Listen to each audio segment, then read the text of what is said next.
Tiens, salut Julien, qu'est-ce que tu fais là? Bah écoute, j'essaie désespérément de reproduire des manips de Delphine Geyer. Attends, je vais te montrer les manips. La thésarde de Denis? C'est ça, c'est la thésarde de Denis. Et ils ont un système vraiment chouette. Donc tu vois, c'est le liquide polaire classique avec leurs Quincke Rollers. Ouais. Donc tu as la phase de mouvement collectif qui va vers la droite. Et là, à haute densité, tu as un traffic jam qui se forme avec un front à l'avant qui se propage, donc qui se propage upstream. Et à l'arrière, il y a, alors qu'on s'attendrait à ce qu'il ne se passe rien du tout, il n'y a pas de singularité. Et du coup, on essaie de comprendre ça avec les équations de teneur et tout. Et ça ne fait pas du tout là. Et si, je pense que là, ça marche. Tu vois, on voit bien le liquide polaire ici, là, qui est ordonné. Donc toutes les particules tirées vers la droite. Tu as le traffic jam qui se forme ici, elle se propage vers la gauche. Et là où tu dois avoir une singularité et où ton front devra rester immobile, la diffusion translationnelle régularise la singularité. Et du coup, tu reproduis. Et ce front arrière, c'est la première fois qu'en matière active. Et dedans, t'es pas du tout aimanté? Dedans, t'es pas du tout aimanté parce que les colloïdes, tu vois, dans le film, ils sont à l'arrêt. Et vu qu'ils sont à l'arrêt, ils ne peuvent pas s'aligner. Ici, là, tu as une face. Ah ouais, parce que chez lui, l'alignement dépend de la vitesse des particules. Exactement, exactement. Bon, mais en fait, il y a peut-être des gens qui sont venus pour comprendre un tout petit peu ce qu'on est en train de raconter là. C'est vrai que ça pourrait être une bonne idée d'expliquer ce dont on parle. Bonsoir tout le monde. Donc on va d'une part essayer de faire que ce dialogue un petit peu cryptique le soit moins dans 45 minutes. D'autre part, on va essayer de vous réchauffer, c'est une tâche plus difficile. Donc merci d'être venus si nombreux ce soir. Et donc Julien Tailleur, théoricien au laboratoire Matières et Systèmes Complexes à l'Université Paris Diderot, et moi-même, Olivier Dauchaud, chercheur au laboratoire Gulliver, donc à l'ESPCI, l'école d'ingénieurs qui se trouve à 50 mètres et où vous alliez avant que les travaux n'y commencent. Donc nous allons vous parler aujourd'hui de comportement collectif dans la matière et de mouvements collectifs chez les animaux, et pas que chez les animaux, comme vous allez voir au cours de la soirée. Alors, avant ça, je voudrais un tout petit peu recontextualiser. Ah, ça ne marche plus. Recontextualiser dans le monde de la physique moderne ce dont on va vous parler aujourd'hui. Donc, pour ceux d'entre vous qui s'intéressent à la physique, et si vous êtes là ce soir, c'est que probablement c'est un petit peu le cas, vous avez sûrement entendu parler des ondes gravitationnelles. On en a beaucoup parlé dans la presse, à la télévision. Et puis, ça a donné le prix Nobel en 2017. Ça a fait l'objet du prix Nobel 2017. Vous avez peut-être aussi entendu parler des atomes froids, prix Nobel 2012. Et ça, les ondes gravitationnelles, ça se déroule dans l'univers, c'est le monde de l'infiniment grand. Les atomes froids, c'est le monde quantique et c'est le monde de l'infiniment petit. Quelque chose dont vous avez probablement beaucoup moins entendu parler, c'est l'objet du prix Nobel 2016, phase topologique de la matière, pourtant c'est joli aussi. Et puis c'est ni l'infiniment grand ni l'infiniment petit. C'est l'infiniment complexe, et c'est dans ce contexte-là que nous travaillons, Julien et moi-même. Donc on appartient à cette troisième branche de la physique. Alors qu'est-ce que c'est que l'infiniment complexe? Mais c'est avant tout la physique du monde qui nous entoure tous les jours. Si vous êtes venu en vous promenant, alors à Paris on ne trouve pas ça beaucoup, mais dans la nature, eh bien, vous pouvez regarder un peu autour de vous, et finalement c'est un petit peu ce que fait toujours le physicien au tout début, c'est de regarder autour de lui. Et vous constatez qu'autour de nous, il y a beaucoup de choses qui ne sont pas quelconques. Vous voyez, si on regarde cette pomme de pin, ce magnifique coquillage, les rainures d'une feuille, les flocons de neige, des petits cristaux, les nids d'abeilles, ces nuages qui ne sont absolument pas quelconques non plus, ou les vols d'oiseaux, la nature est pleine de formes un peu mystérieuses qui ne sont pas n'importe quoi. Ce n'est pas du désordre complet, ce n'est pas forcément de l'ordre complet non plus. C'est quelque chose d'un peu intermédiaire, d'organisé, mais avec une organisation éventuellement un peu complexe, justement. Alors, cette physique-là, on ne peut pas l'aborder sans rendre hommage un petit peu à trois grands personnages, surtout que ces trois grands personnages sont très proches de nous. Il y a d'une part Pierre-Gilles de Gennes, nous sommes dans l'institut qui porte son nom, je ne pouvais pas ne pas parler de Pierre-Gilles de Gennes ce soir. Il a été aussi le directeur de l'ESPCI pendant de nombreuses années.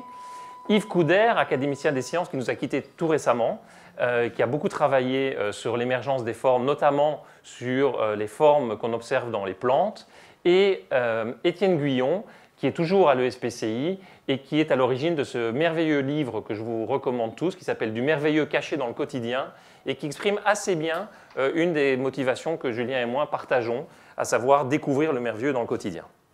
Alors, je vous parle de forme. En fait, ce qui nous intéresse en tant que physiciens, c'est de trouver des lois à l'origine des formes qu'on observe. Et pourquoi on pense qu'il y a des lois? Parce qu'a priori, on pourrait aussi se dire, des formes, elles sont un peu là par hasard. Non, on pense qu'il y a des lois parce que, par exemple, regardons l'hexagone. L'hexagone, c'est une forme très simple. Et l'hexagone, on peut l'observer ici, pour le nid d'abeille dont on parlait tout à l'heure, mais voilà un désert de sel en Amérique du Sud. Voilà ici ce qu'on appelle la chaussée des géants en Irlande. Ça, c'est une mousse, c'est des bulles. Ça, c'est un ananas que vous aurez tous reconnu. Ça, c'est un zoom sur l'œil d'une mouche. Et vous voyez que dans toutes ces structures, chaque fois, on trouve cette forme hexagonale. Donc, il y a une même forme qu'on va retrouver dans beaucoup de situations différentes. Et ça laisse penser qu'il y a un principe organisationnel qui impose que c'est l'hexagone qui doit apparaître sous certaines conditions. Et ce n'est pas non plus toujours l'hexagone. Je peux prendre un autre exemple, la spirale. La spirale aussi, on la trouve partout.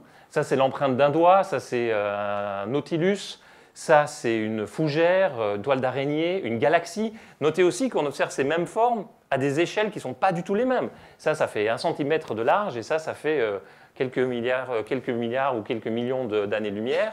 Donc, vous voyez qu'il doit y avoir des principes qui, indépendamment de la taille de l'objet qu'on considère, président à l'organisation des choses sous telle ou telle autre forme.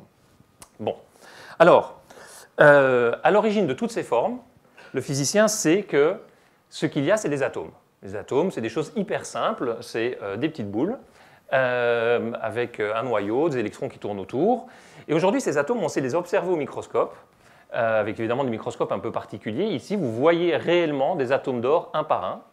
Ici, vous voyez réellement des atomes qui se sont assemblés pour former cette petite molécule à base d'atomes de carbone et d'atomes d'hydrogène. C'est surtout les atomes de carbone qu'on voit.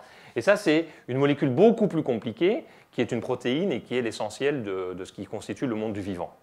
Donc on sait que vraiment tout est à l'origine de toutes ces formes, ce sont ces petits atomes. Alors, il y a là un problème qui a motivé les physiciens pendant les 200 dernières années, c'est la question suivante. Les petits atomes, est-ce que vous voyez suffisamment bien ou il y a trop de lumière sur l'écran? Qu'est-ce que ça donne dans le fond de la salle, là? C'est bon? Donc, les petits atomes, non, c'est pas ça que je voulais faire du tout. Voilà, les petits atomes, donc je vous disais, il y a un noyau, il y a un nuage électronique autour, la mécanique quantique nous décrit ça très bien. Ils s'assemblent pour former, en fonction de la symétrie de ces lobes là, que vous voyez autour du noyau, ils s'assemblent pour former une petite structure cristalline, les petites molécules dont on parlait. Mais enfin, cette petite structure cristalline, là, au mieux, ça fait 1 nanomètre. Donc 1 nanomètre, il faut prendre un cheveu, il faut le diviser par 100, il faut encore le diviser par 100. C'est ça? Oui, c'est ça. Ça ne fait pas quelque chose de très très gros. Et tous ces petits atomes vont s'organiser pour former des choses qui sont centimétriques, voire métriques. Donc, combien est-ce qu'il faut de petits atomes pour, à partir de cette petite maille dont on comprend assez bien la constitution, former ces objets à grande échelle? Alors, typiquement, il en faut 10 puissance 23. Alors, 10 puissance 23, tout le monde vous dit, c'est ce qu'on appelle le nombre d'Avogadro, du nom de M. Avogadro qui l'a découvert. On vous dit toujours c'est beaucoup. Mais il faut prendre le temps de réaliser ce que c'est que 10 puissance 23 pour bien comprendre le mystère dont on veut parler ce soir. Donc, 10 puissance 23, il faut imaginer la population de la Terre, ça fait 10 milliards de personnes. Ensuite, vous prenez 10 milliards de terres, toutes peuplées de 10 milliards de personnes. Ça fait quand même une belle galaxie. Et puis vous en prenez une centaine, parce qu'avec une, vous n'en avez pas assez. Une centaine de ces galaxies peuplées de 10 milliards de terres, peuplées de 10 milliards de personnes. Ça vous fait 10 puissance 23 personnes. Donc c'est vraiment beaucoup, beaucoup, beaucoup. Et donc imaginez un petit peu la question suivante. J'ai mes 10 milliards de 10 milliards fois 100 personnes, et je leur dis, allez, rangez-vous, tous en rang, comme une bonne petite armée, pour me faire un beau cristal. À votre avis, combien de temps ça va prendre? Je vais déjà faire ça là dans la pièce, on va y passer 5 minutes.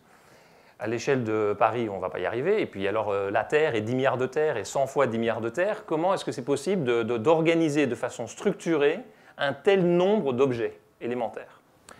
Et pourtant, Julien va vous faire une petite manip où, sous vos yeux, ébahis j'espère, vous allez voir en une dizaine de secondes 10 milliards de 10 milliards fois 100 molécules se ranger et former un cristal. Et ceci avec une expérience que vous pouvez faire au quotidien, tous les jours, l'expérience de la chaufferette. Donc on a décidé de faire une conf ce soir avec un théoricien et un expérimentateur. Comme ça, on a le droit à 50% d'échecs sur nos expériences sans que vous soyez choqués. Donc on va commencer. Donc ça, c'est les petites chaufferettes que vous pouvez acheter dans tous les magasins de sport avant d'aller au ski. Ouais, alors, donc là c'est à l'état liquide. Hein, c'est un liquide qui aurait vraiment envie de cristalliser, mais qui n'y arrive pas. Et on va tenir le téléphone. Et on peut l'aider. Et quand on l'aide, vous devriez voir un front. Hop, voilà. Là, c'est en train de prendre en bas.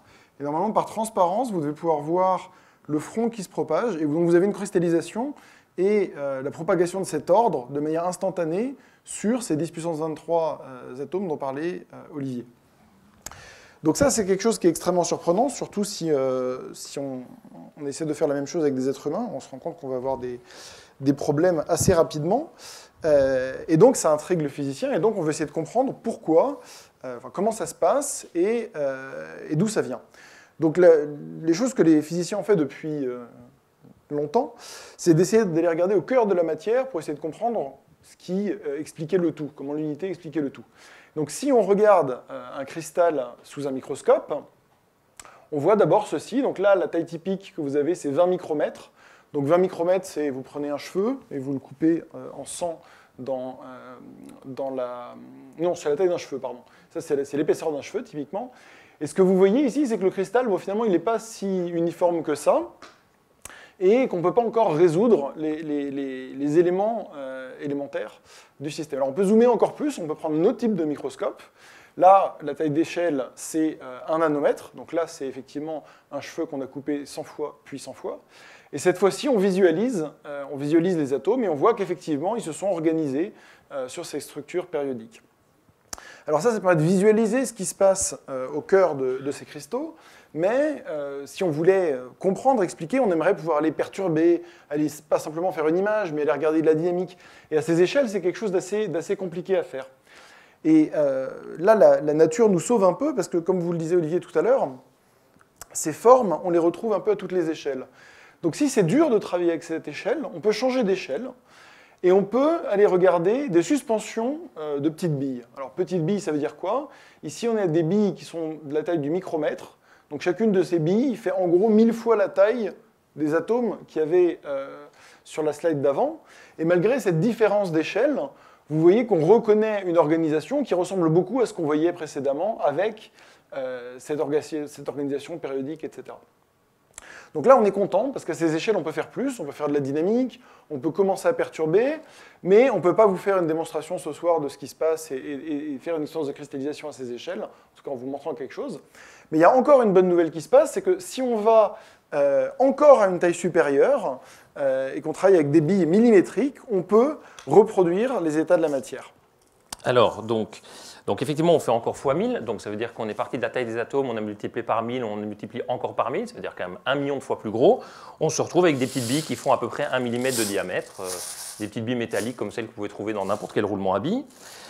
Et donc, la différence principale, c'est que les atomes, ils bougent tout seuls, ils sont agités, les petits colloïdes, ils sont agités par ce qu'on appelle l'agitation thermique quand ils sont en solution. Là, les billes, évidemment, elles ne bougent pas, il va falloir un peu les secouer pour qu'il se passe quelque chose et pour mimer l'effet de la température. Alors, je les secoue, évidemment, ça fait un peu de bruit, excusez-moi, je les secoue, et si je les secoue très fort, mais les petites billes, elles vont dans tous les sens dans ma boîte, il n'y a pas du tout d'ordre, et j'ai l'équivalent d'un gaz dans la pièce. Si je les secoue un peu moins fort, je vais avoir quelque chose qui ressemble plus à un liquide dans le fond d'un verre d'eau. Et vous voyez, ça coule d'ailleurs, très bien.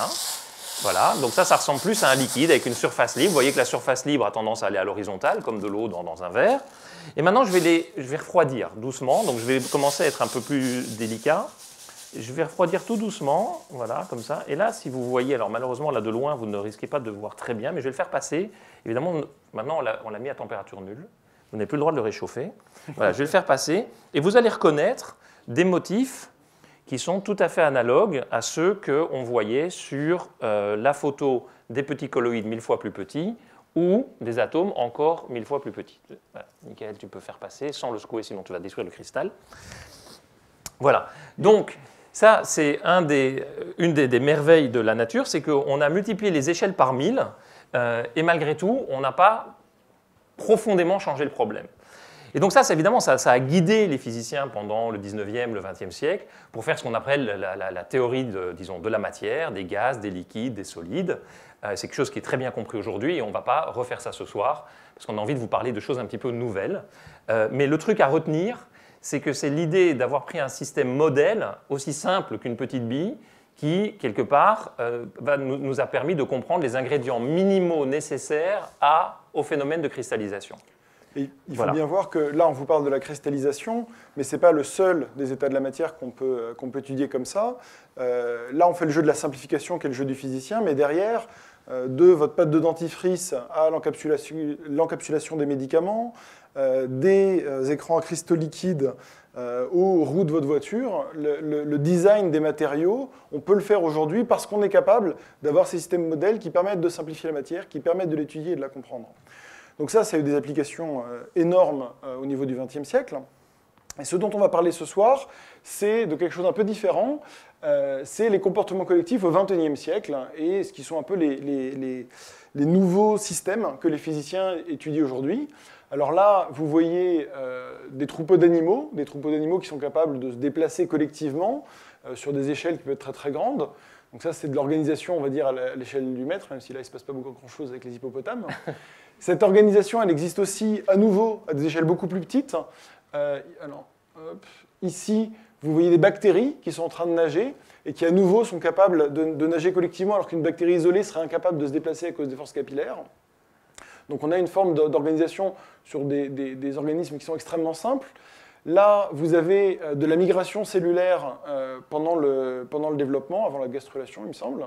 Et ici, vous reconnaissez tous une foule d'êtres humains, donc là on est à d'autres échelles, et il y a eu un pétard qui a explosé, et vous voyez un mouvement de foule qui se déplace. Donc ce qu'on voit, c'est que d'abord, ces unités, elles sont assez différentes de celles dont on vous a parlé avant, parce qu'il n'y a pas besoin d'avoir un expérimentateur qui secoue la petite boîte pour qu'elle se déplace. Elles sont chacune capables de se déplacer. Et ça, c'est ce qu'on appelle des particules actives. On s'intéresse à des systèmes qui sont doués d'autopropulsion.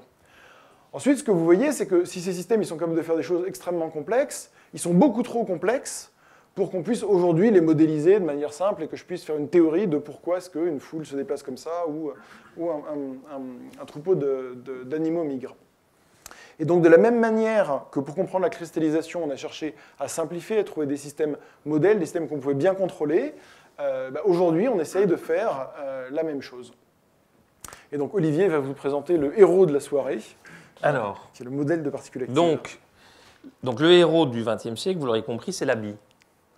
Et donc le tout, c'est maintenant de remplacer la bille par quelque chose qui va être beaucoup plus proche de ces animaux. Là, donc la bille, c'était mon modèle d'atome, et il me faut un modèle d'animaux. Alors, ça c'est au XXIe siècle, il y a Amazon. Et donc, on peut acheter un jouet, ça vaut $3,50, $4, qui s'appelle un X-Bug. Et c'est juste une sorte de brosse à dents, comme ça, vous voyez, ça ressemble un peu à une brosse à dents, dans laquelle il y a un petit moteur de téléphone portable. Et alors, si je prends ce petit machin-là et que j'allume le moteur, eh bien, ça va être mon animal de la soirée. Bon, il a des inconvénients, on va voir, mais c'est déjà un bon candidat. Alors, la première chose à voir, même si c'est un peu évident, c'est bien de rappeler les évidences, c'est quelle est la différence de comportement entre une bille et ce petit animal, ce petit marcheur, cette particule active. Alors d'abord, il y a une première chose assez évidente, c'est qu'une bille, c'est la dernière fois que je la verrai ce soir, si je la mets sur un plan incliné, il se passe quoi? Elle roule vers le bas. Donc la bille, elle obéit au champ de force qui l'entoure. Elle obéit à la gravité, en l'occurrence ici la gravité, mais c'est ça qui est important, c'est qu'elle n'a pas de mouvement propre, elle va dans la direction des champs de force extérieurs à la bille. Lui, même s'il n'a pas beaucoup de cervelle, il a quand même son autonomie, et donc il ne va pas dans la direction des champs de force. Si je le mets en bas du plan incliné, et qu'il veut bien travailler aujourd'hui, il a un peu de mal, il monte. Pourquoi? Parce qu'il avait décidé de monter. Voilà. Puis après, j'essaie de le rattraper avant qu'il m'échappe. Voilà. Donc ça paraît idiot, mais en fait, la bille qui descend le plan incliné, c'est 5 siècles de physique. Donc le machin qui remonte le plan incliné, on espère que ce n'est pas 5 siècles de physique, on va faire ça plus vite, mais enfin on change de paradigme. Alors, là ça paraissait trivial, on va un tout petit peu compliquer le problème. Je prends une bille et je la mets, alors pour que vous voyez bien ça, c'est en fait une sorte de coupelle en verre, sur laquelle j'ai collé un matériau un peu rugueux pour que la bille soit un petit peu secouée par ma coupelle. Je mets ma coupelle sur un petit, vous allez voir, un petit pot vibrant. Ah oui, mais maintenant il faut que je retrouve ma bille. Ah, quelqu'un sait-il où est ma bille? Elle est là, bravo. On pensait que les expériences pourraient être projetées en parallèle, ce qui n'est pas le cas. Donc si vous êtes un peu loin et que vous ne voyez pas, il ne faut pas hésiter à descendre et à vous approcher. vous approcher. Hein. Donc, je mets ma bille dans cette coupelle qui a une forme de parabole, ce que les physiciens appellent un potentiel parabolique. Et une fois de plus, elle va obéir au champ de force. C'est-à-dire que si je vibre ma parabole, ben, ma bille, elle va explorer le potentiel au prorata de la quantité d'énergie cinétique que je lui injecte. Mais si je regarde où elle est au cours du temps et que j'accumule comme ça toutes ces positions, ce que je vais voir, c'est qu'elle est la plupart du temps au centre et puis de moins en moins sur les bords. Et vous voyez, elle ne sort jamais du potentiel, par exemple. Alors, voilà une autre parabole. Elle est un petit peu elliptique, mais ce n'est pas grave. Qu'est-ce qui se passe si je mets mon héros du jour dans la parabole? Et pourtant, il y a eu une bonne dizaine d'articles qui ont montré que ce n'était pas ça qui se passait. Mais voyons, faisons l'expérience. Alors, je mets mon petit machin dans la parabole. On pourrait se dire, ben, il va monter jusque là où il peut. Mais non, ce n'est pas ça qu'il va faire, lui. Qu'est-ce qu'il va faire? Il va tourner en rond. Et en fait, il va essentiellement ne jamais être au centre. Donc, vous voyez que ce que les physiciens appellent la distribution d'équilibre ou la distribution stationnaire d'une bille vibrée dans un potentiel parabolique ou d'un marcheur dans un potentiel parabolique n'est pas du tout la même. Dans un cas, on a une sorte de bosse centrée sur le centre, et là, on a plutôt un anneau à une certaine distance du centre. Quelle est cette distance? Comment on la calcule? Et il ne passe essentiellement jamais sa vie au centre. Donc ça veut dire que, si vous voulez, d'une certaine façon, ça veut dire que si maintenant j'ai plein de petits objets comme ça qui interagissent entre eux, eh bien en fait, leur probabilité d'être à un endroit ou à un autre ne va pas du tout être celle dont on a l'habitude dans la physique qu'on a faite au 19e et 20e siècle. Pourquoi? Parce que vous avez vu, même dans une parabole, déjà tout seul, ils ne font pas du tout ce qu'on attend. Bien, donc, alors, donc ça c'est... donc ça c'était bien, c'est pour vous illustrer, hein, on en a même acheté plusieurs, vous allez en voir d'autres dans la soirée, je vous ai dit que c'était le héros de la soirée. Mais si on veut faire des manips et qu'on veut étudier, je ne sais pas, la cristallisation de ces objets, pour peu qu'on imagine déjà qu'ils cristallisent, ou même simplement l'état gazeux de ces objets, ben, il va m'en falloir beaucoup. Alors peut-être pas à 10 puissance 23, parce que je pense que je ne vais pas en acheter tant que ça, maintenant que vous savez ce que 10 puissance 23 représente, mais au moins une centaine, un millier, quelques milliers. Et donc ça, ce n'est pas optimum. Il faut qu'on arrive à remplacer ce système par un système qu'on peut fabriquer facilement au laboratoire. Alors, la première chose assez marrante, c'est de se dire, bon, ce qui est un peu pénible, c'est que déjà, il y a la pile, et que donc là, si on fait des manips, dans 2 heures, la pile, elle est morte, et qu'il va falloir changer la pile, et que si j'en ai 1000, il va falloir changer 1000 piles. Et même si on travaille avec des étudiants très très motivés, changer 1000 piles, ce n'est pas sympa. Donc, il faudrait réussir à externaliser la source d'énergie. Alors, ce qu'on peut faire, c'est mettre ce petit machin sur le vibreur où l'énergie était donnée à la bille par le vibreur et voir ce qui se passe quand je le vibre. Oh, bah là, c'est un peu trop vibré. Soyons plus doux, changeons un peu la fréquence sur tout ça. Voilà. Il faut que la fréquence corresponde à peu près à celle du petit moteur à l'intérieur. Soyons un petit peu plus doux, voilà. Et voilà, il avance aussi bien que quand c'est son moteur interne qui le propulse. Donc ça, c'est une bonne nouvelle, ça veut dire que si je prends un grand plateau vibrant, j'ai déjà plus besoin de changer les piles. Je peux mettre les machins sans allumer les piles, c'est le plateau vibrant qui fournira la vibration à mon petit marcheur, et ça, c'est bien. Alors l'autre problème, c'est que bon, ces petits trucs-là, ils ont des petites pattes en caoutchouc qui s'abîment facilement, ils ne sont pas très reproductibles, donc ce serait bien de les fabriquer nous-mêmes de façon plus contrôlée. Alors, pendant que vous arriviez, vous avez peut-être vu cette petite machine fonctionner. Là, ça s'appelle une imprimante 3D. C'est un truc qu'on maintenant on trouve dans presque tous les laboratoires. Et donc, ce qu'on a fait, c'est qu'on a imprimé un petit marcheur. Vous voyez, vous êtes arrivé, je l'ai lancé 5 minutes avant que vous arriviez. Il est prêt, vous auriez presque pu le voir depuis le début.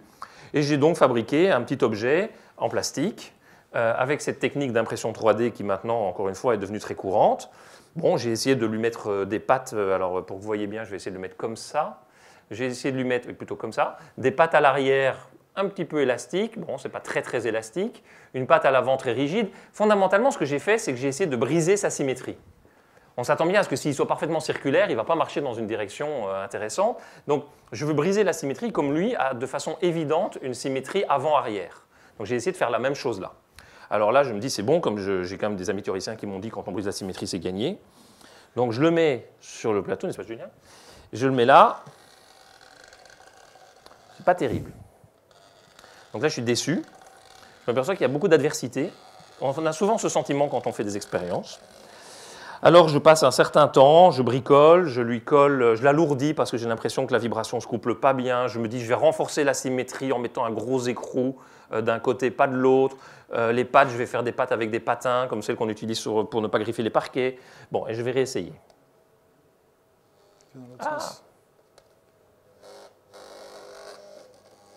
Ouais, c'est pas terrible non plus. Hein. C'est un peu décevant tout ça. Et le fait est que ça marche un peu mieux, mais le fait est que, vous voyez, c'est pas si simple. Finalement, on se dit, c'est peut-être pas idiot d'en acheter plutôt que de passer tout son temps à faire ça. Bon, alors, de fil en aiguille, on a quand même travaillé un petit peu. Et on a fait comme ça des essais-erreurs. Et vous voyez là un peu le premier prototype du marcheur industriel, je dirais. Donc, ce sont des petites rondelles, comme celles qu'on trouve dans tous les petits ateliers de mécanique, sur lesquelles on a collé une petite bille métallique à l'avant et un petit patin en caoutchouc à l'arrière. Donc là, vous le voyez maintenant mis sur le dos. Voilà la petite patte avant, la patte en caoutchouc, quelques rondelles, et j'espère que ça va marcher mieux. Alors, voilà une vidéo en caméra rapide vue sur le côté. Donc, il est placé sur un plateau vibrant. Vous voyez sa patte arrière, vous voyez sa patte avant, et je lance la vibration. Et là, il n'est pas rapide, mais il marche. Et il marche de façon très décidée. Voilà, donc on a un peu le prototype de notre petit animal modèle. Alors, ce qu'il faut voir, c'est que là, ce soir, nous, on vous présente des manips avec des Xbugs parce que c'est facile à faire, ça peut se voir, etc. Olivier vous parle de comment on conçoit des particules actives. Ça semble très simple à faire, une particule active, parce que, comme vous disait Olivier, il y a un théorème qui dit si je tape n'importe comment sur un objet pas symétrique, il bouge. Mais en pratique, il ne bouge pas très bien. Et donc, aujourd'hui, il y a un grand champ de recherche en matière active qui est de fabriquer des objets qui bougent bien.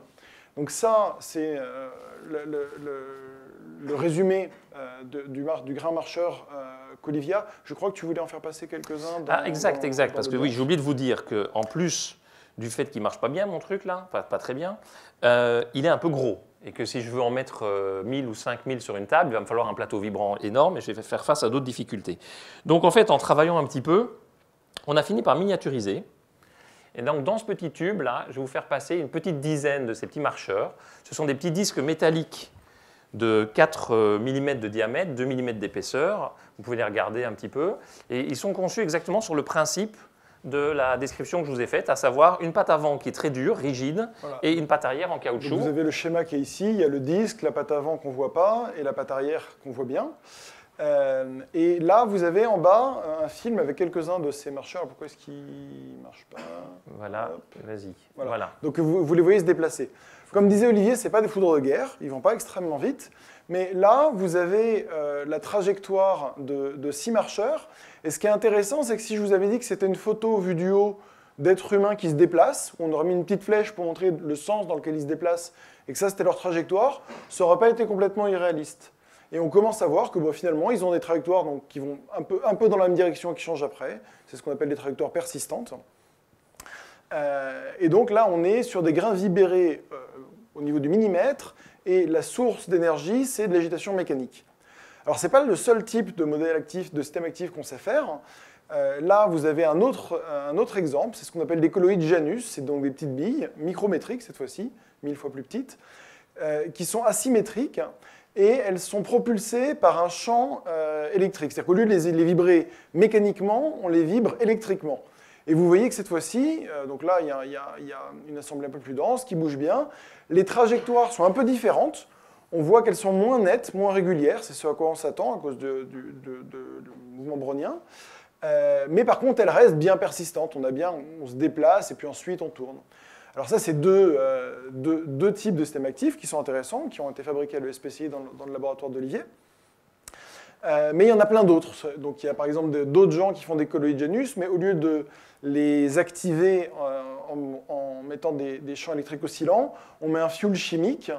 Et vous allez voir ici qu'à haute densité, ils sont capables de former ces clusters. Et donc là, on commence à reconnaître quelque chose dont on a parlé avant, qui est ces phases denses, cette cristallisation. Et donc on voit de la physique collective qui commence à émerger. Les colloïdes rouleurs, c'est les vidéos que je regardais sur mon ordinateur avant que la conférence ne démarre vraiment. Ce sont des petites billes isolantes dans un liquide légèrement conducteur. Il y a une instabilité, on applique un champ électrique transverse, elles se mettent à rouler, elles tombent sur le sol. Quelque chose qui roule sur le sol, c'est comme une roue, ça se déplace. Et donc vous voyez ici ces colloïdes qui bougent. Là, ils sont très dilués, il ne se passe pas grand-chose.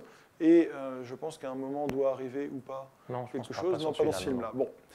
Un autre type, c'est des colloïdes surfeurs. Donc ça, c'est le même principe que ces colloïdes Janus à deux faces, mais on les fait de manière un petit peu différente. On leur colle un petit cube d'oxyde de fer et on ajoute aussi un fuel chimique. Mais ce qui est bien, c'est qu'ici, on contrôle l'autopropulsion par de la lumière. Si j'envoie de la lumière, les particules sont actives. Si j'éteins la lumière, elles sont inactives.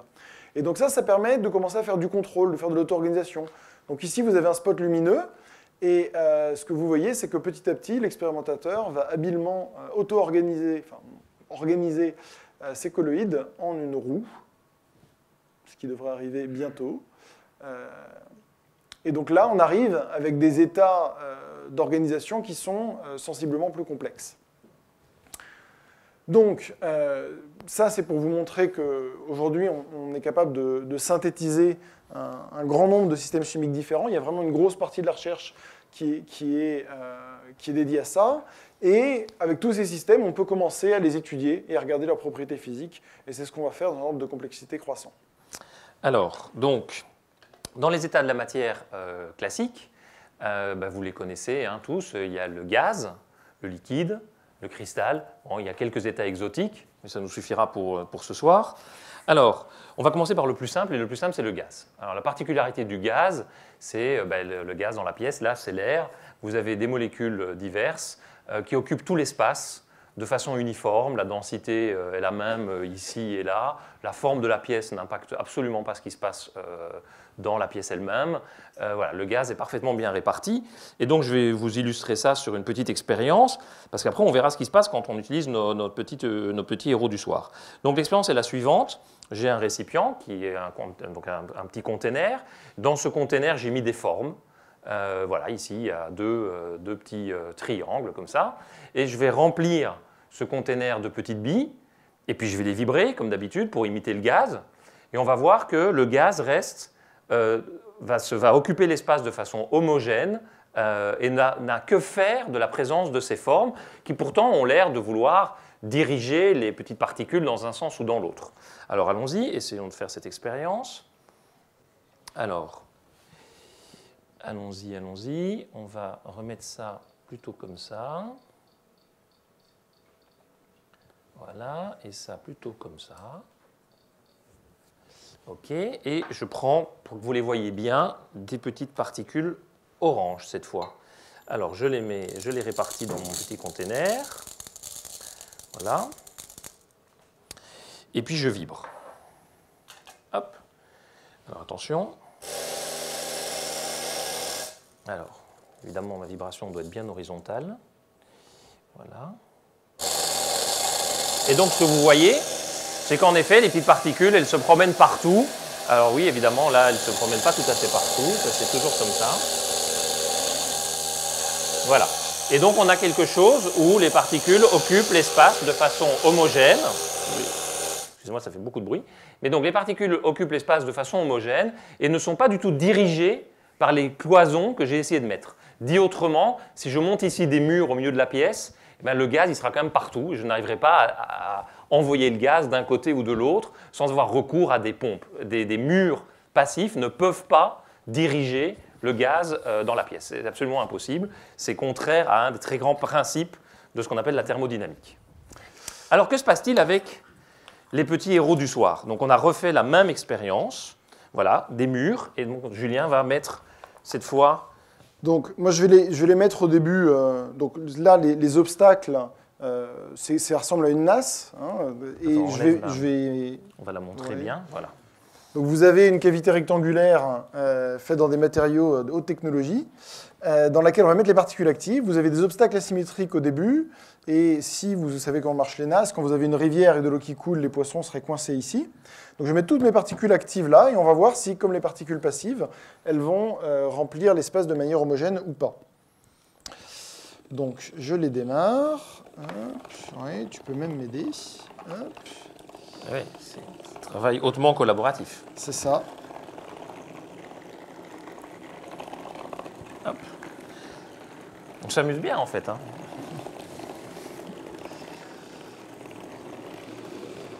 Et donc ce que vous commencez à voir, c'est que là on les met tous à gauche pour vous. Et que néanmoins, contrairement aux atomes de la pièce qui ne sont pas piégés tous sous vos chaises, de par le fait que les chaises sont asymétriques, là, la distribution de nos particules actives n'est pas du tout homogène. On en a beaucoup plus d'un côté de la pièce que d'autre. Alors on pourrait se dire qu'on a un peu triché parce qu'on a fait des pièges un peu trop efficaces. Alors je vais boucher ces parties ici. Si je casse tout, ça marchera moins bien. Alors ça change un peu les densités qu'on observe, mais néanmoins, on a quand même une accumulation des particules sur la gauche. Et donc là, on voit une première différence dans un état qui est pourtant l'état le plus simple de la matière. L'état gazeux, c'est l'état où on attend qu'il ne se passe rien d'intéressant. Néanmoins, entre des particules passives ou des particules actives, on voit que déjà, on a une grosse différence au niveau du champ de densité. Voilà, mais il n'y a pas que la densité. Il n'y a pas que la densité dans la vie des gaz. Il y a une autre quantité qui est très importante, c'est la pression des gaz. Donc vous savez qu'un gaz, plus je mets de particules, plus la pression va augmenter. Hein, c'est la même chose que si je suis en train de gonfler un ballon, plus je mets de gaz à l'intérieur, plus la pression monte. Et donc, on peut se poser la question de qu'est-ce qu'il en est de la pression pour ces objets. Parce qu'en fait, on cherche à retrouver un cadre un peu général, aussi général que celui de la physique avec laquelle on est confiant, pour lesquels on sait que si on mesure la pression d'un gaz dans une pièce, essentiellement, ce qui est quand même vraiment important, c'est peu importe le baromètre. Parce que si la pression qu'on mesurait dépendait du baromètre qu'on utilise, ce ne serait pas très pratique au quotidien. Donc, voilà des baromètres différents.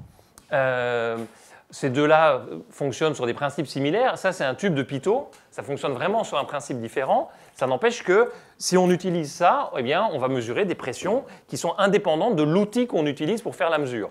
C'est une des bases de la physique. Si la mesure dépend de l'outil qu'on utilise pour la faire, en tout cas en physique classique, la situation est relativement dramatique parce que comment comparer des expériences réalisées à des endroits différents? Bon, donc on espère avoir une situation similaire avec nos petits marcheurs. Alors, avant de faire des expériences avec les petits marcheurs, tu t'en sors, Julien? Je m'en sors. Voyons voir quelques simulations. Ce qui est bien de travailler avec des gens qui font de la théorie aussi et des simulations, c'est qu'on a accès à plein d'outils différents. Donc là, on se dit, bon, on va prendre un bon gaz comme on a l'habitude, un gaz d'équilibre, c'est des particules, je ne sais pas, un gaz d'hydrogène par exemple. Vous avez toutes les petites particules dans la boîte, et ces particules vont, quand je vais lancer la simulation, vont taper sur les murs. Et en tapant sur les murs, elles font la pression sur les murs. La pression, c'est la force que les particules exercent en moyenne sur les murs parce qu'elles collisionnent tout le temps dedans. Donc je vais mesurer la pression exercée le long de ce mur. Et puis, j'ai décidé de changer la forme du mur. Vous voyez, c'est comme ici, là, dans la pièce, là, il y a un mur plat, et puis là, il y a un mur gondolé. Et j'ai changé la forme du mur, et de la même façon, je vais calculer la somme de toutes les forces que toutes les petites particules exercent sur ce mur, et mesurer la force moyenne sur ce mur. Bon, et on espère que la pression ne dépend pas de la forme du mur. D'accord? C'est un peu ça l'idée, on espère que la pression ne dépend pas du baromètre. Donc vous allez voir s'afficher en haut les forces. Alors je lance la simulation, hop, voilà. Et ce que vous voyez, c'est qu'il y a le même nombre de particules dans les deux boîtes, j'ai oublié de dire, les boîtes font le même volume.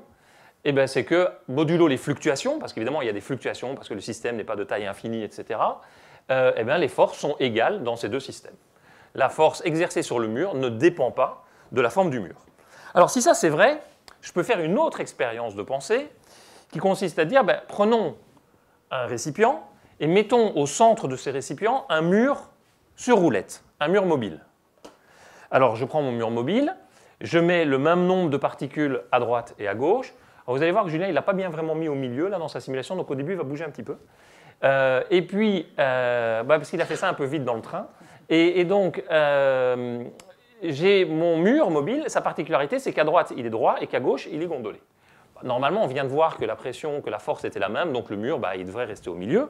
Et en effet, vous avez la position du mur qui rapidement atteint une position d'équilibre, ici vers -2, et le mur fluctue autour de sa position d'équilibre. C'est un piston, si vous voulez, avec la même quantité de gaz à gauche et la même quantité de gaz à droite. Vous ne vous attendez quand même pas à voir le piston s'en aller vers la droite ou vers la gauche. C'est quand même le sens commun. Bon, alors, Julien, raconte-nous un peu avec ces fichus marcheurs ce qui se passe. On va essayer de regarder ce qui se passe si on fait la même expérience avec des particules actives. Avant de faire cette expérience où on met un mur asymétrique, on va d'abord faire l'expérience avec un mur qui va être symétrique pour être sûr que si on voit quelque chose, c'est bien lié à l'effet qu'on veut voir et pas simplement au fait que la table n'est pas horizontale. On ne peut pas faire confiance à un théoricien pour construire une manip en Lego. Donc, je prends un mur qui est symétrique, et 2 barres Lego avec des petits trous. Hop, il faut rallumer les petits. Il faut rallumer les petits. Il faut mettre le même nombre de chaque côté cette fois. Exactement. 1, 2, 3. 4. 5. 6. 1. 2. 3. 4. 5. 6. 7. 7. 8. 8. 9. 9. Bien. Donc ce que vous pouvez déjà voir, c'est qu'il y a plus de fluctuations que dans la simulation. Dans la simulation, je pense qu'il y avait quelque chose comme 16 000 particules qui bougeaient, donc il n'y avait pas beaucoup de fluctuations. Là, on en a 10 de chaque côté, donc parfois le mur part vers la droite, parfois le mur part vers la gauche, mais en moyenne, il ne se passe pas grand-chose, et le mur fluctue gentiment au centre de la table. Tiens, vas-y, garde-les séparés pendant que je change le truc. C'est bien de bosser avec des expérimentateurs parce qu'ils savent tout faire. C'est la version d'Auguste et du clown blanc, là? Alors, attends. Mais non, c'est impossible. Donc là, on a utilisé toutes nos compétences technologiques pour faire un mur asymétrique. On a collé un barreau en mousse. Si je casse le mur, ça ne va pas le faire. Vas-y, mets le mur. Ouais. Hop. Et donc là, on a 10 d'un coup. Oui, d'accord, il faut que tu en passes 10 de l'autre côté. Et donc là, Jamie va vous montrer ce qui se passe quand on fait l'expérience. 6, 7, 8, 9, 10. J'ai pas triché, on a 10 de chaque côté. Et donc là, tout à l'heure, on avait quelque chose qui fluctuait de manière symétrique. Et là, ce qu'on commence déjà à voir, c'est qu'il n'y a pas beaucoup de mouvement de la barrière vers la gauche, de votre point de vue. Et effectivement, au fur et à mesure du temps, alors il y a de la défense là, les bleus s'en sortent pas trop mal, mais les rouges, vraiment, ils sont plus forts. Et petit à petit, on a une dérive qui est lente, mais qui est systématique, et qui va mener à une compression de la moitié droite du système. Donc ça, pour un système d'équilibre, ce serait quelque chose qui serait impossible. Il y a un principe qui s'appelle la maximisation de l'entropie qui interdirait ça. Et dans ce système, on a une compression spontanée. Alors, les Xbugs sont un peu feignants, c'est le soir, ils ont plus beaucoup de pulls, mais ça marche. Alors, il y a des fois, oui, mais ça va pas suffire. Ça va pas suffire. Bon, alors, tout ça, c'est bien gentil, mais, non, mais là, ça a vraiment bien comprimé. Hein. Oui, ça a bien comprimé. Maintenant, je vais les éteindre. Donc ça, c'est une manip qu'on fait qui est un peu coin de table pour vous illustrer un principe. Évidemment, si on voulait la publier, bon, aujourd'hui, probablement, on pourrait, mais ce n'est pas très reproductible, donc ce ne serait pas une bonne idée. Et pour ça, on va utiliser, du coup, pour vérifier si les principes qu'on essaie d'énoncer sont justes ou pas, on va utiliser les particules d'Olivier qui permettent d'avoir des manips beaucoup plus propres et beaucoup plus reproductibles. Voilà, donc je vais revenir avec mes petits grains marcheurs qui ont circulé là. Alors j'espère que vous n'avez pas laissé s'enfuir. Et donc je prends les petits grains marcheurs que vous avez vus passer, de 4 mm de diamètre, 2 mm de haut. Je les mets sur un plateau vibrant. Vous voyez le plateau vibrant vu de haut. D'accord ? Le plateau vibre comme ça, ils sont là. Et je les ai enfermés avec une petite chaîne. Alors je lance la vibration. La première chose que je constate, c'est qu'ils poussent sur la petite chaîne. Il n'y en a pas de l'autre côté, et manifestement, il y a bien une sorte de pression mécanique exercée par mes petits marcheurs sur cette petite chaîne qui me sert donc de mur. L'autre chose que je constate, c'est que cette petite chaîne, elle a une forme d'arc de cercle. Alors ça, c'est une bonne nouvelle, parce que ça va me permettre de calculer très facilement la pression. Je vais mesurer Vous voyez, la petite chaîne, vu que les petits marcheurs lui poussent dessus, ben elle, la petite chaîne, elle tire sur le bord là. Non, c'est pas ça que je voulais faire. Elle tire là sur le bord. Donc je vais mesurer cette force. Je vais mesurer le rayon de courbure de ce cercle, le rayon du cercle, et je vais faire appel à une vieille loi du 19e siècle, parce que quand même il y a des choses qui sont un peu solides, qui est en fait une sorte de bilan des forces, d'équilibre mécanique, qui s'appelle la loi de Laplace, et qui va me dire la pression, c'est simplement cette force divisée par ce rayon. Bien. Donc géométriquement, là j'ai accès à la pression dans mon système. La pression mécanique exercée par les petits marcheurs sur la chaîne. Bon. En 2D. Alors, je vais donc changer le nombre de petits marcheurs à l'intérieur de mon enceinte. En faisant ça, je change la densité ou la fraction surfacique de petits marcheurs et je vais mesurer la pression. Alors, j'ai une autre famille de petits marcheurs qui ne sont pas des petits marcheurs, ce sont des petits disques parfaitement symétriques qui, eux, ne marchent pas dans une direction particulière. C'est un petit peu mon expérience test des biologistes, c'est les bactéries mortes, si vous voulez. Donc, on pouvait les regarder aussi. Voilà, donc eux, ils n'ont pas de patte avant, de patte arrière. Ils sont faits pour être l'espèce de cas test. Avec eux, les choses devraient être normales. Et donc, je mesure la pression et je trouve la pression mécanique ici tracée en fonction de la fraction surfacique. Bon, je vois que la pression augmente avec la fraction surfacique, ça paraît raisonnable.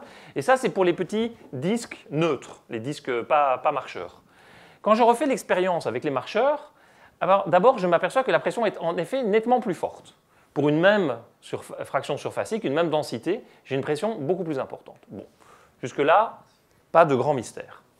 Alors, très bien. Maintenant, faisons l'expérience suivante, et c'est ça l'expérience marrante. Puisque ces deux systèmes, les petits disques marcheurs et les petits disques pas marcheurs, exercent tous les deux une pression sur la membrane, qui n'est pas du même ordre pour un même nombre de marcheurs, eh bien, je peux me débrouiller pour avoir une membrane qui va fluctuer au voisinage du diamètre de mon enceinte. Mais pour ça, il va falloir que je mette beaucoup plus de petits disques symétriques, neutres, que des petits disques marcheurs. Bien. Jusque-là, so good, so far. Lançons la vidéo. Donc, j'ai mis 627 petits disques neutres et 200 marcheurs. Et les 200 marcheurs exercent une pression beaucoup plus importante que les petits disques passifs. Et maintenant, regardez ce que je fais. Je change la chaîne, mais je ne touche pas au nombre de marcheurs. J'ai juste changé ma chaînette. Et là, qu'est-ce qu'on voit? C'est que, alors que je n'ai absolument pas changé le nombre de particules, j'ai juste changé ce qui constituait la paroi, les petits disques actifs deviennent beaucoup plus forts juste parce que j'ai changé la chaînette. Donc c'est un peu le même effet que celui que vous venez de voir là. Alors là, j'ai réduit le nombre de disques actifs, et il faut que je le réduise jusqu'à 75 pour à nouveau trouver l'équilibre. Donc on voit que la pression exercée, et là ce que je fais, c'est que je remets l'ancienne chaînette, et cette fois, comme je n'ai pas assez de disques, de disques marcheurs ici, c'est les disques passifs qui l'emportent. Et donc vous voyez le message important, la vidéo est passée peut-être un petit peu vite, mais le message important, c'est que je fais une expérience, je mets un certain nombre de disques neutres d'un côté, un certain nombre de disques marcheurs de l'autre, et je me débrouille pour que les pressions mécaniques soient à l'équilibre. Très bien. C'est comme si j'avais mis à l'équilibre entre, je sais pas, de l'eau et un gaz et un autre gaz. Je change la paroi qui sépare les deux milieux, sans toucher les molécules qui les constituent, et j'ai plus l'équilibre. Et ça, c'est une des propriétés très fortes de ces systèmes actifs, c'est que la pression mécanique n'est pas ce qu'en physique on appelle une variable d'état, c'est-à-dire qu'elle ne décrit pas l'état de mon système, l'état de mon système dépend de la paroi. Ce qui est une très très mauvaise nouvelle, du point de vue en tout cas de la théorie de ces systèmes, ça va rendre les choses très très compliquées. C'est une mauvaise nouvelle du point de vue de la théorie, parce qu'on a perdu un des outils qu'on avait de la théorie. C'est une bonne nouvelle du point de vue, on va dire, des sciences de l'ingénieur, parce que ça veut dire que c'est des systèmes qu'on peut contrôler par les bords, où en changeant les conditions au bord, on va être capable d'impacter sur le bulk du système, qui est quelque chose qui est assez rare. Donc jusqu'à présent, ce qu'on a fait, c'est s'intéresser un peu aux propriétés intrinsèques de ces systèmes, vous montrer comment, dans les états les plus simples, dans les états gazeux essentiellement, les particules passives et les particules actives avaient des propriétés différentes. Maintenant, on voudrait revenir un peu aux questions qu'on avait abordées au début, qui étaient les questions des comportements collectifs. Des mouvements collectifs. Et en l'occurrence, ici, des mouvements collectifs. Donc, les mouvements collectifs, qu'est-ce que c'est? C'est la capacité d'un grand groupe d'individus à se déplacer de manière cohérente sur des échelles très grandes devant la distance entre individus.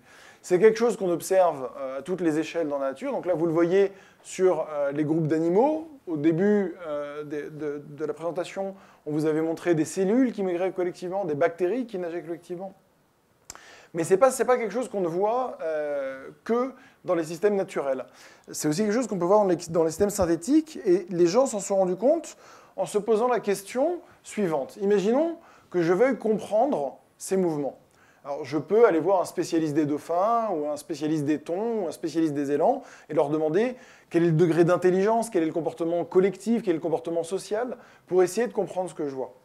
Mais on peut se dire aussi, ok, peut-être que ce qu'on voit ici, c'est lié aux spécificités des interactions sociales de tel ou tel groupe d'animal, mais peut-être pas, parce qu'il y a beaucoup de choses qu'on voit qui sont communes.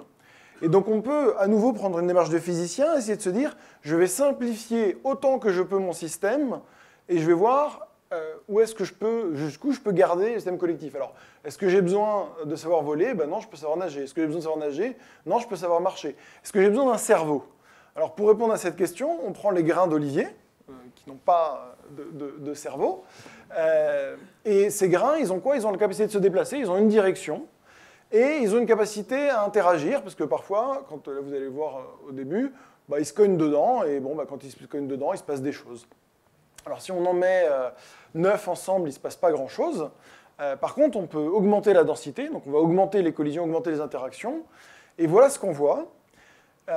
Et là, bon, on a l'impression de voir l'émergence d'une forme de mouvement collectif. Alors, pour savoir si c'est le cas ou pas, ce qu'on peut faire, c'est faire un film. Vu que ces marcheurs, ils ont une direction, il y a une petite flèche dessus, et on peut colorer les marcheurs en fonction de la direction dans laquelle ils vont. Et donc là, vous voyez, quand vous avez un grand groupe de marcheurs jaunes, ou un grand groupe de marcheurs bleus, ou un grand groupe de marcheurs roses, ça veut dire que localement, ces particules dénuées de toute forme d'intelligence ont réussi à s'aligner avec leurs interactions pour se déplacer collectivement et générer des mouvements collectifs. Et là, on a vraiment réduit les systèmes à leur plus grande simplicité, et on peut se dire qu'on est arrivé au bon moment pour faire une théorie physique. On a un système qui est suffisamment simple et reproductible pour essayer d'aller en faire sa théorie. Voilà, donc on a compris que les mouvements collectifs ne nécessitaient pas donc, de neurones, de programmation biologique, etc. Parce que ça, c'est sûr que les petits grains marcheurs n'ont pas tout ça. Donc maintenant, on a l'espèce de système modèle du début, et on va essayer de l'utiliser pour faire une théorie. Alors évidemment, faire une théorie, ça peut être un peu lourd, mais je vais essayer quand même de vous amener à la faire avec moi. Donc comprendre quelque chose, c'est essentiellement le relier à des choses qu'on connaît déjà. Ça, c'est quelque chose d'important. Donc, la première chose, c'est que ce qu'on voit, c'est qu'on a des petites flèches qui bougent. Si je simplifie à l'extrême mes petits grains marcheurs, c'est des petites flèches qui désignent l'orientation arrière-avant du marcheur, et ces petites flèches bougent. Alors, commençons par les petites flèches. À quoi ça vous fait penser un système de petites flèches? Des petites flèches. Est-ce que quelqu'un a une idée? Est-ce que ça vous inspire un peu? Des petites flèches qui s'alignent Oui, super. Ça, c'était la petite anti-sèche si vous n'aviez pas de réponse. Mais donc, quelqu'un a pensé à la boussole. Donc, je prends des boussoles. Imaginez que je mette pleine de boussoles. Et ces petites boussoles vont s'aligner s'il y a un champ extérieur, mais sinon, elles vont aussi s'aligner entre elles. Donc ça, c'est quelque chose qui est très, très bien connu. Ça s'appelle la théorie de l'aimantation. Si je prends des tas de petits aimants et que je les fais interagir entre eux, alors si je suis à très, très haute température, qui sont très perturbés par beaucoup, beaucoup de fluctuations, eh bien, ils ne vont pas réussir à s'aligner. Et ça me fait une phase complètement désordonnée et mon matériau n'est pas aimanté. C'est le cas de ces ciseaux, là, par exemple. Voilà. Mais si j'abaisse la température, ou si je prends un matériau dans lequel les interactions sont plus fortes entre ces petits aimants, eh bien, les petits aimants, progressivement, s'alignent et vont créer une aimantation globale à l'échelle du matériau, et je vais sentir que mon matériau macroscopique, là, est un aimant. C'est ce qu'on appelle la transition d'aimantation. C'est quelque chose qui a été étudié par Pierre Curie, encore une fois ici juste à côté, et qui est très bien connu. Donc on sait quand même pourquoi des petites flèches qui ont envie de s'aligner sont capables, quand les fluctuations, quand les perturbations ne sont pas trop fortes, on comprend, enfin on sait, il y a toute une théorie qui permet de décrire ça très finement, de comprendre toutes les fluctuations présentes, etc., au voisinage de cette transition d'aimantation. Ça, c'est une chose qu'on connaît. Et on se dit, ce serait quand même pas mal d'utiliser ça, parce qu'on a quand même des petites flèches qui s'alignent. C'est quand même un cadre formel qui va nous aider. Autre chose. Maintenant, nous, on a des choses qui bougent. Alors, à quoi vous fait penser, donc ça, c'est un troupeau de moutons. À quoi vous fait penser ce troupeau de moutons en train... Alors, vous allez voir, il va passer par la porte du bout du coin supérieur droit du champ, là. Ah, c'est merveilleux. Un sablier. Ou bien à une goutte en train de se déformer et de passer dans une constriction. Et vous voyez ici une goutte qui descend le long d'un mur. Maintenant, quelle est la différence fondamentale entre ce qui se passe à gauche et ce qui se passe à droite? C'est qu'à droite, sans la gravité, pas de mouvement. Le sablier, il a besoin de la gravité pour couler, et ma goutte, elle a besoin de la gravité pour descendre le long du plan, là. Et ça, c'est la différence qu'on a vue tout à l'heure. C'était une différence toute bête, mais il fallait penser là. Si le plan est incliné, la petite bille descend. Tandis que eux, ils sont animés de cette motilité interne. Et donc, en fait, ce qu'il faut que j'arrive à faire, c'est une théorie où, d'un côté, j'ai des aimants. De l'autre côté, ces aimants, ils ont des pattes. Ils n'ont pas besoin de la gravité pour bouger. Donc, j'ai des aimants qui sont automotorisés. Il faut que je fasse une sorte de physique, d'une théorie des gaz, d'aimants autopropulsés. En gros, avec ça, je devrais réussir à m'en sortir. Et ça, c'est effectivement ce que les théoriciens ont fait pour comprendre ces systèmes actifs. Alors, ça, c'est Julien. Donc, cette théorie des fluides actifs, on comprend que ça doit être une sorte de théorie d'un fluide d'aimant animé d'un mouvement propre. Alors, on va chercher dans les tiroirs ce qu'on a. Donc, on a la théorie de l'aimantation, on a la théorie des liquides, ça va servir, on a la théorie des écoulements, tout ça on connaît, ça c'est bien, c'est la physique 19e, 20e. Alors après, on a des grands principes en physique. Encore une fois, depuis le début, je vous dis qu'on a des grands principes qui permettent de nous guider. Par exemple, un principe essentiel, c'est la conservation de la matière. Donc il n'y a pas de petits aimants qui disparaissent et qui apparaissent. Mes petits X-bugs, là, on en a mis 10 à gauche, 10 à droite, il reste 10 à gauche, 10 à droite. D'accord? Donc ça, c'est un très grand principe. Un autre principe très très important en physique, dont vous avez peut-être entendu parler dans d'autres conférences expérimentales, c'est la présence de symétrie en physique. Les symétries, c'est ce qui pilote toute la cristallographie, mais pas que. Et une symétrie importante, c'est que sur le sol, là, le petit mouton ou bien le petit marcheur, il peut partir à droite, à gauche, toutes les directions sont équivalentes. Il y a une sorte de symétrie par rotation dans l'espace qui fait que toutes les directions sont équivalentes. Donc on va utiliser tout ça. Et tout ça sont à la fois des grands principes très solides de physique et puis des choses qu'on connaissait au 19e. Et alors on prend tout ça, on mouline, on travaille dans le lourdement et on écrit des équations qui décrivent la matière active. Alors ça, c'est beaucoup moins sympathique tout de suite. Bon, ceux qui sont très éduqués peuvent reconnaître un petit peu là-dedans des choses qui ressemblent à la mécanique des fluides et tout ça, sauf qu'elles sont bizarres, elles n'ont pas la même tête que d'habitude. Bon. Mais en fait, ce qu'il faut bien voir, c'est que ces équations-là, c'est une proposition, c'est une théorie, donc une théorie est toujours une proposition, parce qu'évidemment, dans tout ce que j'ai raconté là, il y a des hypothèses qui ont été faites. Il y a plein d'hypothèses pour arriver là. Et donc, d'un côté, ces équations, on va voir si elles ont un pouvoir prédictif, et puis on peut aussi les tester en faisant de nouvelles expériences. Et en fait, ça, c'est exactement ce que Julien faisait quand vous êtes arrivé. C'est-à-dire que maintenant, vous pouvez totalement décrypter ce qu'il faisait. Il regardait ses films, et il se demandait s'il peut les décrire avec les équations qu'on vient d'écrire, que vous venez de voir, en tout cas. Mais vous voyez d'où elles viennent, comment elles ont émergé, voilà. Donc, Julien, peut-être que maintenant, tu peux représenter ces choses en des termes compréhensibles. Donc là, c'était les films que je regardais au début. Ce sont des expériences sur ces colloïdes rouleurs, qui sont en train donc, de rouler par terre, qui interagissent entre eux via le fluide qui est autour d'eux et par des interactions électrostatiques et qui tendent à les aligner. Et donc, la première chose qu'on voit ici à gauche, c'est un mouvement collectif. Donc ça, c'est nos moutons colloïdaux qui sont en train tous ensemble de migrer vers la droite. Et cet état, il est extrêmement bien décrit par les équations que Olivier avait écrites sur le slide précédent. Ça permet de comprendre le type de fluctuation, la propagation du son dans ces systèmes, l'existence de ces phases ordonnées. Et c'est quelque chose qui a été réalisé en 2013, ça. Donc on est quand même assez proche d'aujourd'hui. Donc vous êtes un peu en train de regarder l'état de l'art de ce qui se fait en comportement collectif de la matière active. Et le deuxième type de film que je regardais, c'était celui-là. Alors là, c'est le même état collectif que celui-là, mais plus dense. Vous voyez qu'il y a beaucoup plus de particules ici que là, puisque là, vous les voyez individuellement, et là, ça devient difficile. Et il se passe à un moment quelque chose. Vous avez une région extrêmement dense qui arrive. Et donc ça, tous ceux qui prennent l'autoroute autour de 6 heures près des villes sont familiers de ce phénomène, c'est un bouchon. Donc c'est un bouchon, et ce bouchon, il remonte le courant. Vous avez des particules qui se déplacent vers la droite ici. Il va y avoir un bouchon, donc elles viennent toutes s'emplafonner dans le bouchon. Et à l'avant du bouchon, il y a des fluctuations qui permettent à des particules de s'échapper, et donc on a une propagation macroscopique. Vous voyez ici, ça c'est l'arène dans laquelle les particules circulent. Vous pouvez avoir plusieurs bouchons, les bouchons se mangent les uns les autres, à la fin on finit par une séparation de phase. Et ce genre d'expérience, on peut les prédire et les décrire à l'aide des théories que Olivier nous a montrées précédemment. Voilà, parce qu'en fait, il y a quand même plein de questions qui se posent. C'est à quelle vitesse se déplacent ces bouchons? Pourquoi l'avant se déplace-t-il? Est-ce que l'avant du bouchon se déplace plus vite ou moins vite que l'arrière? Est-ce que les bouchons vont fusionner? Est-ce que les plus petits vont plus vite que les plus gros? Enfin, il y a énormément de questions qui nous permettent à la fois de tester les équations que je vous ai montrées, ou alors, si on a de la chance, ou bien si les choses ont été bien faites, les équations permettent de les prédire.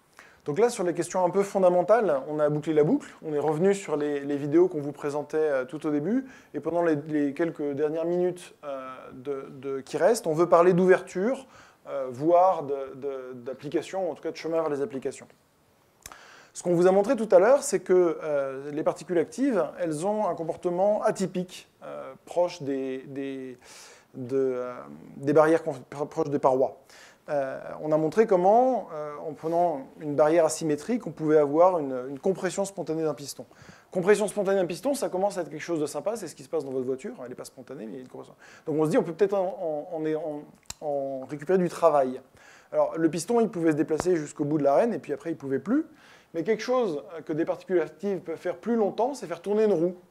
Donc ça, c'est une roue asymétrique qui est mobile, qui est mise dans un bain de particules actives, qui sont encore les marcheurs d'Olivier, et vous voyez que vous avez la production d'un mouvement. Ce n'est pas quelque chose qu'on peut faire uniquement à l'échelle macroscopique, vous faites pareil avec des bactéries.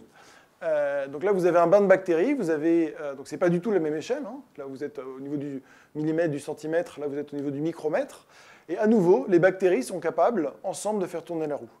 Alors, quand on voit ça, on se dit, bon, elle ne tourne pas très vite, la roue, mais ça, c'était 2010. Le même groupe, aujourd'hui, fait ça. Et donc là, vous avez une usine bactérienne de turbines qui tourne toutes, alors que le design était optimisé. Donc on n'est pas encore en train d'extraire suffisamment d'énergie pour faire marcher un ordinateur, mais ce sont des voies d'exploitation intéressantes. Maintenant, on va parler de la dernière chose, qui est de remettre un peu d'intelligence dans tout ça, voilà. Après l'avoir retiré. C'est ça. Donc, vous avez vu, on s'est posé des questions en partant un peu de ces mouvements collectifs d'animaux, etc. Et en tant que physicien, on a dit, finalement, l'animal, c'est un petit disque avec deux pattes. Bon, les biologistes qui sont autour de nous ne seraient pas ravis. Et donc, on peut essayer de revenir dans l'autre sens, de réintroduire de la complexité. Donc, on a vu le petit marcheur que je vous ai présenté et que vous avez vu plusieurs fois. Donc là, il a son moteur qui est externe et il fait donc son petit mouvement dirigé. Mais je peux remettre le petit moteur à l'intérieur. Donc ça, c'est l'Xbug. C'est celui avec lequel on a joué toute la soirée. Puis maintenant, je peux me dire, bon, alors je n'ai pas très envie de mettre de la génétique et tout ça. C'est peut-être un peu compliqué pour le moment, mais je pourrais mettre un petit peu d'intelligence dans mon Xbug. Mettre un petit peu d'intelligence dans mon Xbug, c'est utiliser cette petite bestiole-là. Donc cette petite bestiole, c'est un Xbug un peu sophistiqué, il n'est pas beaucoup plus gros, simplement, on lui a mis des moyens de communiquer avec un petit senseur infrarouge, il y a toujours deux petits moteurs qui lui permettent d'avancer, on a mis un petit calculateur embarqué, un peu de mémoire, ça s'appelle un robot. C'est des micro-robots, des robots extrêmement élémentaires, hein, ils ne savent pas, c'est pas eux qui vont conduire la Google Car. Mais, pourquoi il y a un fil au bout de ce petit robot ? C'est de train des étudiants qui s'est demandé à quelle force ce petit truc pouvait tirer sur quelque chose. Alors, voilà. Et donc, ces petits robots, maintenant, on va pouvoir commencer à contrôler le mouvement. Jusque-là, on avait dit l'animal, il marche comme il marche, et puis j'étudie les choses. Là, on va pouvoir commencer à faire du contrôle et voir si on ne peut pas réaliser collectivement des tâches intéressantes avec ces petits robots. Alors là, on va juste vous faire une démo qui consiste à vous montrer que ces petits robots, quand ils volent bien, ils marchent.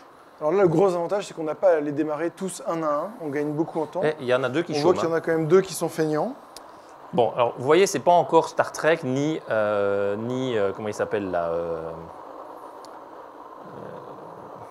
aide-moi. Comment il s'appelle l'autre ? Terminator. Mais le truc intéressant, c'est que ces robots, à partir du moment où on peut les programmer, on peut commencer à faire des tâches marrantes. Par exemple, ça c'est des collègues du MIT. Ils ont mis un algorithme qui permet à ces petits robots de s'y retrouver un petit peu. Et donc, le petit robot va progressivement, ça prend quand même 36 heures, parce que vous avez vu, ce n'est pas des foudres de guerre non plus, dessiner une lettre qui a été préprogrammée à l'avance. Donc là, on peut commencer à orienter les mouvements collectifs pour des tâches collectives. Voilà. Donc ça dessine vraiment un peu le futur. Ça pose évidemment des tas de questions de physique fondamentale, qui est à savoir, à partir du moment où on donne certaines règles aux robots, quels sont les types d'assemblages qu'ils vont faire et comment on peut orienter les comportements collectifs.